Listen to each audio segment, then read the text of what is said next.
Bit of an embarrassment today for the BC Ferry Corporation involving its newest vessel. The $15 million Baynes Sound Connector performed trial runs before going into service just 3 months ago on the 10-minute crossing between Buckley Bay, north of Parksville, and Denman Island.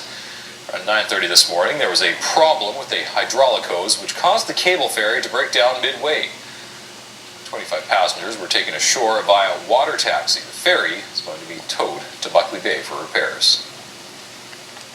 Well, it only went into service 3 months ago, but BC's newest ferry broke down in the middle of a sailing, leaving about 25 passengers and crew stranded today. Kylie Stanton reports. Passengers pull up, ready to board, expecting a quick commute. We just made it, which was great. But halfway into the 10-minute sailing, the Baynes Sound Connector broke down, stranding the 25 passengers on board. We were stuck for about 2-3 hours, so Super inconvenient, and it affects my work. Passengers were delayed for hours as BC Ferries worked to fix the problem. What came down to a small component in the cable ferry's hydraulic system. When the O-ring burst, it leaked all the hydraulic fluid into the bow gear compartment so that the vessel couldn't run because there was no hydraulic pressure.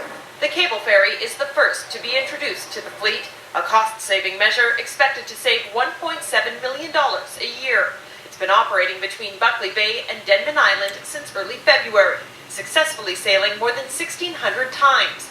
But that record has yet to convince many passengers of its reliability. I think it probably looked good on paper somewhere, but it never looked good to us as a community. While we respect that BC Ferries has been asked to innovate and the innovation is good, this just feels like we're the guinea pigs on something that could be problematic. And I think one big concern is that it would keep having little problems that would add up for major impacts on our lives and our economy. This delay ended up costing commuters and tourists the better part of the day.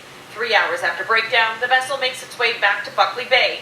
2 hours after that, it's back in operation. BC Ferries will be looking into the incident. We are going to do an investigation into what caused this. A free water taxi service will continue to operate until the traffic backlog has cleared. Kylie Stanton, Global News, Buckley Bay.